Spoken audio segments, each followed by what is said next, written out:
Twelfth का पहला unit physics का बहुत आसान बन जाएगा अगर तुमने ये अच्छे से पढ़ रहे हो तुम तो। वहां पे इलेक्ट्रिक पोटेंशियल है, यहाँ ग्रेविटेशनल पोटेंशियल है, ठीक है, बहुत सारी चीजें। कर दे बेटा इसको ड्राइव अपन, कर दे अपन ड्राइव है। तो ऐसा आएगा पेपर में कि drive an expression for the gravitational potential of the Earth at a point, ठीक है, व्हाटएवर, चलो जो भी है कर देते हैं। मान लो बेटा अपना अर्थ है, देखो डायग्राम तो अपन बनाएंगे कोई दिक्कत वाली बात नहीं है, ठीक है, पर हल्का सा आपको लिखना पड़ेगा। Let capital R is the radius of Earth, capital M is the mass of Earth, ठीक है। एंड यहाँ देखो consider a point A at a distance X from the centre of the Earth, बहुत बढ़िया। ये सारी चीजें लिखना पड़ेगा, इतना आपको लिखना पड़ेगा। क्या लिखना है मैं बता देता हूँ आपको। अर्थ के बारे में थोड़ा सा लिख लिया कि भाई मास एम है और रेडियस क्या है आर, बहुत बढ़िया। अब देखो भाई, देखो आपको ये लिखना है we have to find the gravitational potential of the earth at a point P which is at a distance r from the center of earth। Centre of अर्थ से कितनी दूरी पे है, r दूरी पे है। यहां पे हमें ग्रेविटेशनल पोटेंशियल निकालना है, ठीक है, इतना लिख लोगे है ना। We have to find the gravitational potential of the Earth at a point P at a distance r from the centre of Earth, ठीक है। तो आप बाय डेफिनेशन क्या है कि आपको इन्फिनिटी से कितना लाना है, कितना मास लाना है, 1 kg। इन्फिनिटी से 1 kg मास ला रहे हो आप, ऐसे ला रहे हो, ठीक है। ध्यान रखना आप डायरेक्ट पी पॉइंट पे नहीं लाओगे, आप ला रहे हो पी पॉइंट पे पहुंचना आपने, पर रास्ते में ना कोई एक पॉइंट देखो, कोई भी एक पॉइंट कंसीडर कर लो, ए पॉइंट। मान लो हम इन्फिनिटी से ला रहे ए तक पहुंच गए, यानी ए पे हमारा क्या है 1 kg, समझ आया नहीं है, ठीक है। विच is at a distance X from the centre of अर्थ, कितने डिस्टेंस पे है, एक्स पे है, ठीक है। तो मुझे बताओ अभी कितना फोर्स लग रहा होगा, जल्दी बताओ। अब लोग भैया कैपिटल जी, इसका मास तो कैपिटल एम था, कैपिटल एम उसका मास तो 1 था, 1 kg ओवर दोनों के बीच का डिस्टेंस कितना है, एक्स। कभी भी ऐसा डेरिवेशन आया तो रास्ते में हमेशा एक पॉइंट मानोगे, समझ आया नहीं है।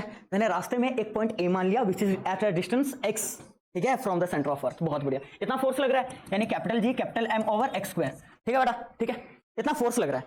इतना क्या लग रहा है, फोर्स, कोई दिक्कत वाली बातचीत नहीं। तो फोर्स इधर कोई लगेगा भाई, आया ना, फोर्स इधर कोई लगेगा। नाउ अब आप देखो, आप ए से पी की ओर ले जा रहे हो।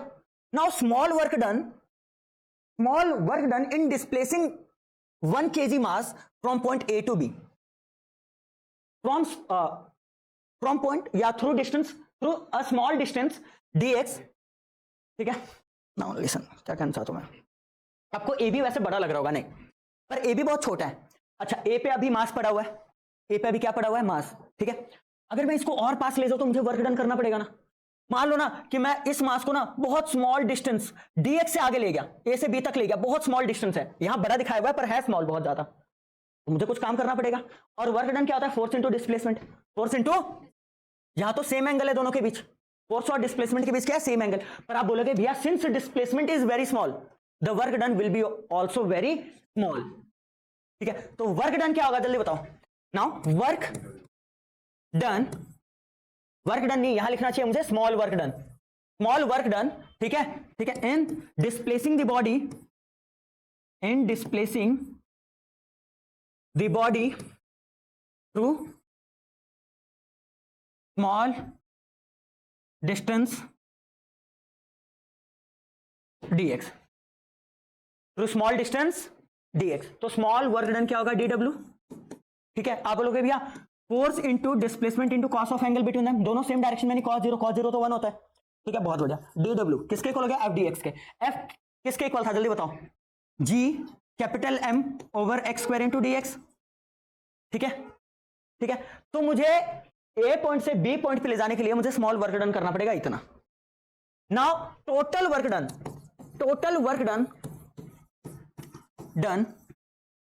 in bringing the 1 kg body from infinity to point P, very good. Overall हमें यही फाइंड आउट करना है कि भाई इंफिनिटी से पॉइंट P में ले जाने के लिए मुझे कितना वर्क डन करना पड़ेगा, ठीक है। नेट वर्क डन के लिए आप क्या करते हो, या टोटल वर्क डन के लिए क्या करोगे, इंटीग्रेट करोगे, dw को w लिखोगे, पता है ना, आप इंटीग्रेट करोगे g capital m over x square dx। अच्छा, इसका लिमिट क्या होगा, आप कहां से ला रहे हो, इंफिनिटी से कहां तक ला रहे हो, P पॉइंट पे, तो इन्फिनिटी से कहां ला रहे हो? पी पॉइंट पे। तो जब ये इन्फिनिटी पे है तो दोनों के बीच का डिस्टेंस कितना है? इन्फिनिटी। जब ये पी पॉइंट पे आ गया तो दोनों के बीच का डिस्टेंस कितना है? नहीं आया क्या समझ? कोई दिक्कत वाली बातचीत नहीं है ना? बहुत बढ़िया। अच्छा, जी कांस्टेंट होता है, मास ऑफ अर्थ चेंज नहीं होने वाला, नीचे एक्स स्क्वायर है, ऊपर जाके क्या होगा? हाँ या ना? और lower limit infinity, upper limit क्या है? आर। अब यहां देखो, यहां देखो, पावर में एक ऐड करना है यार, इंटीग्रेशन पता ना तुम्हें क्या होता है इंटीग्रेशन? पावर में एक ऐड करना है और टोटल पावर नीचे। अब बेटा -2 में तुम 1 ऐड करोगे तो -1 हो जाएगा। अबे यार पावर में एक ऐड करो, -2 + 1 क्या होगा? -1। -2 + 1 क्या होगा? -1। समझ आ रहा है? और -1 नीचे आ गया। लोअर लिमिट क्या था? इन्फिनिटी। अपर लिमिट क्या था? आर। बढ़िया।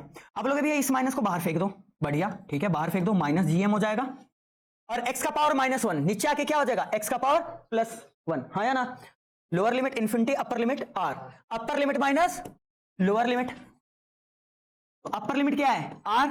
अरे पता ना, x की जगह आर पुट करोगे, माइनस लोअर लिमिट, अब x की जगह क्या पुट करोगे? इन्फिनिटी। और 1/∞ क्या होता है? 0। 1/∞ क्या होता है? जल्दी बताओ। 0। हाँ या ना? बहुत बढ़िया। यानी क्या आ गया? -g कैपिटल M, यानी that is mass of Earth over R. ये आ गया हमारा वर्क डन। और जो वर्क डन है बाय डेफिनेशन, जो वर्क डन है वही हमारा क्या है? Gravitational potential of the Earth at a distance r from the centre of Earth. ठीक है, minus G capital M over r। Negative आता है हमेशा, हमेशा क्या आता है? नेगेटिव। बहुत बढ़िया। अरे यार सॉरी, नेगेटिव साइन पता है क्या दिखाता है? ये पोटेंशियल या पोटेंशियल एनर्जी भी इसका नेगेटिव आता है ड्यू टू, जब कभी भी एनर्जी वगैरह अट्रैक्शन के कारण हो ना तो हमेशा नेगेटिव आता है। पोटेंशियल अट्रैक्शन के कारण हो तो नेगेटिव आता है। पोटेंशियल यदि नेगेटिव के अट्रैक्शन के कारण हो तो नेगेटिव आता है। पोटेंशियल अगर रिपल्शन के कारण हो तो पॉजिटिव आता है। ठीक है,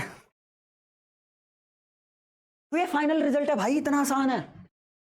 अबे भाई इस डेरिवेशन में क्या किया तुमने यार? 1 kg मास को तुम्हें इन्फिनिटी से पी पे लाना है, पर रास्ते में एक पॉइंट ए अज्यूम कर लिया जो एक्स दूरी पे है, तो इन दोनों के बीच फोर्स देखा इतना है। फिर तुमने देखा यार अगर मुझे ए से थोड़ा डिस्प्लेस करना पड़े थ्रू डिस्टेंस dx तो मुझे वर्क डन करना पड़ेगा small, that is dw। dw is equal to f dx। तुमने फोर्स का फॉर्मूला यहां पुट कर दिया, मतलब समझ आया नहीं है? मतलब फोर्स का जो भी निकला था यहां पुट कर दिया। ठीक है, टोटल वर्क डन के लिए तुमने क्या किया? इंटीग्रेट किया। पर टोटल वर्क डन तो तुम इन्फिनिटी से कर रहे हो ना पी पॉइंट पे लाने के लिए, तो लोअर लिमिट हमारा इन्फिनिटी, अपर लिमिट क्या है? आर, और इंटीग्रेट किया, आंसर है। अभी भी नहीं आया समझ? अभी भी नहीं आया क्या समझ? भाई इससे आसान डेरिवेशन को छू नहीं सकता, पहले बता रहा हूं। आसान है नहीं, जितना प्रैक्टिस करोगे उतना बेहतर बनते हुए जाएंगे आप लोग। हाँ भाई, the gravitational potential at a point is always negative because it is always due to attraction. अच्छा now listen carefully, listen carefully बेटा। हमारा ग्रेविटेशनल पोटेंशियल का फॉर्मूला क्या आ गया? -G capital M over R. Earth है और एक ऑब्जेक्ट अर्थ से बहुत दूर है, बहुत दूर है, बहुत दूर है, यानी इनफाइनाइट डिस्टेंस पे, यानी आर को इन्फिनिटी पुट कर दो तो v equal to -G capital M over infinity. 1/∞ इसको पूरा क्या बना देगा? अच्छा मुझे बताओ, वैसे किसी भी पॉइंट पे पोटेंशियल हमेशा नेगेटिव आ रहा था और इन्फिनिटी पे क्या आ रहा है? 0 आ रहा है, तो कौन बड़ा हुआ है? नेगेटिव बड़ा हुआ है, 0 बड़ा हुआ है? 0 बड़ा हुआ है। यानी ग्रेविटेशनल पोटेंशियल कहां मैक्सिमम होगा? इन्फिनिटी पे। एमसीक्यू वगैरह के लिए ध्यान रखना, कोई दिक्कत वाली बातचीत? बहुत बढ़िया बेटा, आई होप आपने एंजॉय कर रहे हो, मतलब कतई जहर तरीके से कर रहे हो। ठीक है, हाँ तो बेटा ग्रेविटेशनल पोटेंशियल एनर्जी क्या होता है? देखो अभी अपन ने पढ़ा ग्रेविटेशनल पोटेंशियल, तो भाई पहली बात तो डिफरेंस समझो। सब कुछ याद तेल लेने यार, डेरिवेशन वगैरह क्यों देखना? अभी पहले डिफरेंस तो समझो। अभी तो पोटेंशियल पढ़ा, पोटेंशियल एनर्जी पढ़ा रहे हो यार, हद है। तो ग्रेविटेशनल पोटेंशियल ना बेटा एक सिंगल बॉडी का एग्जिस्ट कर सकता है किसी भी एक पॉइंट पे। ठीक है, और उसका डेफिनेशन क्या था? किसी एक सिंगल बॉडी का किसी एक पॉइंट पे अगर आपको ग्रेविटेशनल पोटेंशियल निकालना है तो इन्फिनिटी से यूनिट मास का एक बॉडी लेके आओ उस पॉइंट पे, जितना आपको काम करना पड़ेगा वही उसका क्या होगा? ग्रेविटेशनल पोटेंशियल होगा। हाँ या ना? तो भैया ग्रेविटेशनल पोटेंशियल एनर्जी क्या है? तो बड़ा वैसे मैं सच बताऊं आपको, ग्रेविटेशनल पोटेंशियल सिंगल बॉडी का होता है किसी भी एक पॉइंट पे। ग्रेविटेशनल पोटेंशियल एनर्जी हमेशा दो बॉडीज के बीच एग्जिस्ट करता है।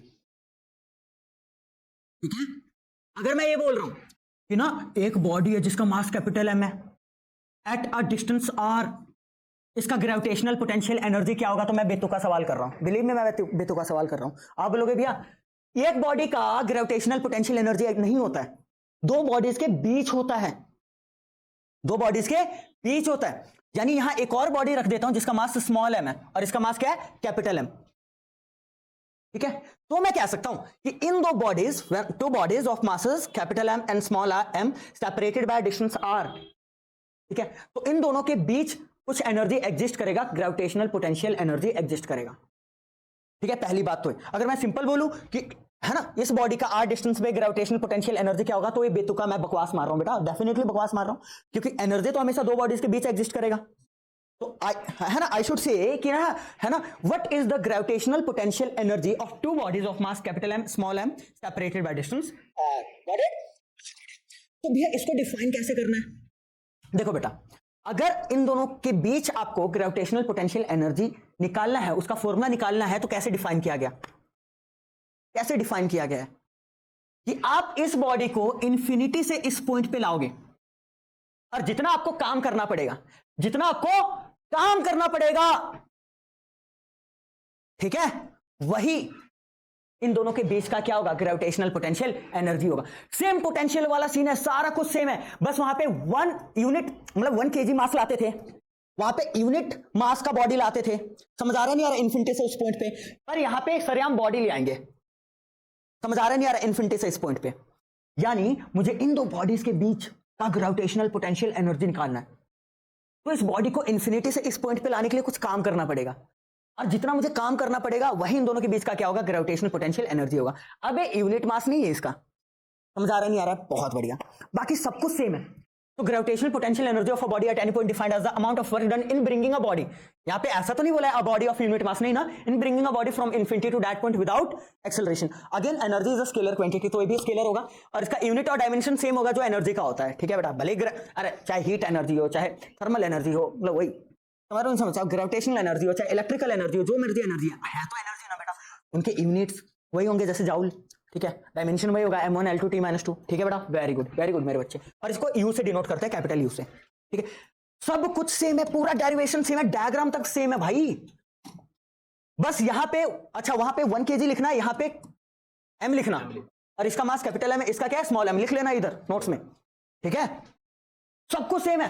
तो भैया अब इन दोनों के बीच का भाई इन्फिनिटी से ही ला रहे हो आप, ध्यान दो आप इन्फिनिटी से ही ला रहे हो, आपको P पॉइंट पे लाना है विच is at a distance R।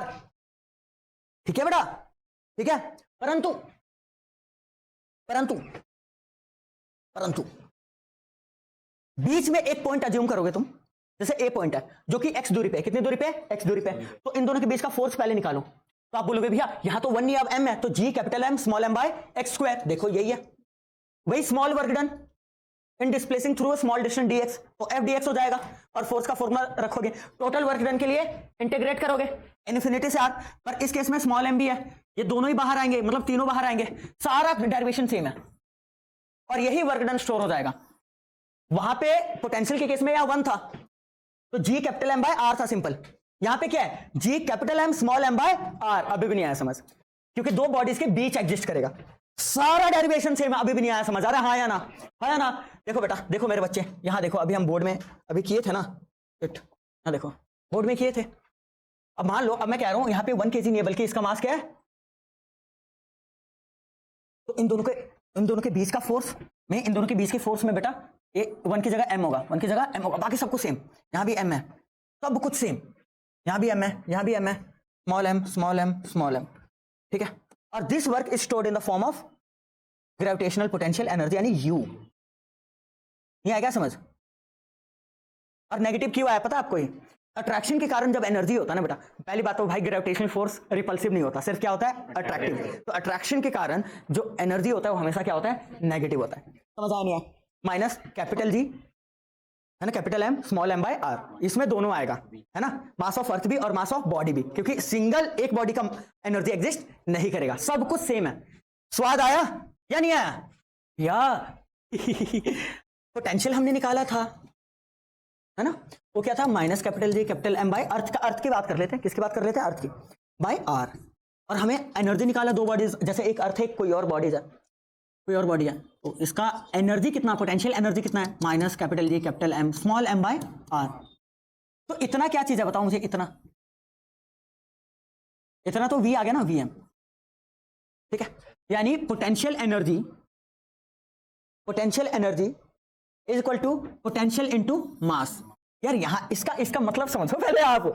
मान लो यहाँ अर्थ है बेटा, इसका मास कैपिटल एम, ये अर्थ है, प्यारा सा अर्थ है हमारा, ठीक है। एक बॉडी है, इसको पिद्दी सा, इसका मास स्मॉल एम है, दोनों आर डिस्टेंस से सेपरेटेड है। कितने डिस्टेंस से सेपरेटेड है? आर डिस्टेंस है, ठीक है बेटा, ठीक मेरे बच्चे।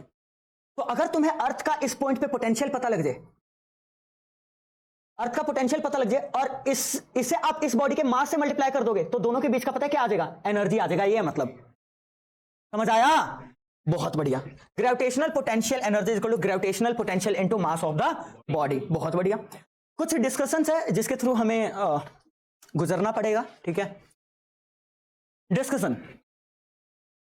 Negative sign shows that the potential energy due to attractive gravitational force. बिल्कुल, नेगेटिव साइन वहां पे क्यों है? क्योंकि जो पोटेंशियल एनर्जी किस कारण है?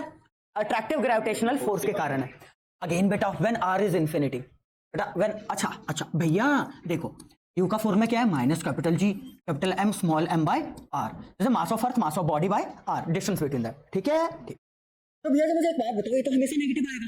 अच्छा, आर को इन्फिनिटी पुट करके देखो, समझ रहे हो? आर को क्या पुट करके देखो? इन्फिनिटी, ठीक है। तो अगर नीचे इन्फिनिटी आएगा, पूरी वैल्यू कितनी हो जाएगी? 0। यानी अगर एक बॉडी इन्फिनिटी पे है और अर्थ और उस बॉडी का पोटेंशियल एनर्जी 0 होगा, विच इज मैक्सिमम वैल्यू, क्योंकि नेगेटिव से तो 0 बड़ा होता है। Gravitational potential energy is maximum at infinity. ये आ गया समझ? आ गया समझ? बढ़िया।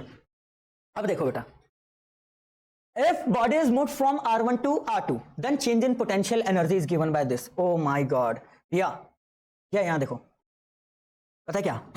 जब हमने पोटेंशियल एनर्जी का डेरिवेशन किया, जब हमने किसका डेरिवेशन किया? पोटेंशियल एनर्जी का, ठीक है। तो ना चलो, अर्थ तो अपने जगह पे था जिसका मास क्या था? कैपिटल एम, ठीक है। एट अ डिस्टेंस आर हम निकाल रहे थे क्या? तो दो बॉडीज के बीच का पोटेंशियल एनर्जी। तो उस बॉडी को अपन इन्फिनिटी से ला रहे थे। कहां से ला रहे थे? मान लो हम इन्फिनिटी से ना लाके, हम इन्फिनिटी से ना लाके, वो पहले वो पता कहां था? पहले वो R1 पे था। कहां था? R1 पे। बॉडी इन्फिनिटी से नहीं ला रहे, R1 से यहां ला रहे, पी पॉइंट पे, जो कि R2 दूर है। R1 से R2 में ला रहे हैं, तो सबको सेम। देखो यार, जब इन्फिनिटी से ला रहे थे तो लिमिट इन्फिनिटी टू R था, पता है ना। पर अगर हम R1 से R2 ला रहे तो लिमिट R1 से R2 होगा, ठीक है। और जब आप इसे इंटीग्रेट करोगे यार, इंटीग्रेट करके क्या आया था? Minus capital G capital M small m 1 by R आया था, आया ना? 1 बाय आर आया था, देख लो। वहां पे limit infinity to, sorry 1 by x आया था उधर, इन्फिनिटी टू आर था। पर यहाँ पे लिमिट R1 टू R2। अरे हाँ या ना? Upper limit minus lower limit करो जल्दी। Minus capital G capital M small m 1 by R2 minus 1 by R1। ये आ गया फॉर्मूला। डरने वाली अपने को कोई बातचीत है ही नहीं।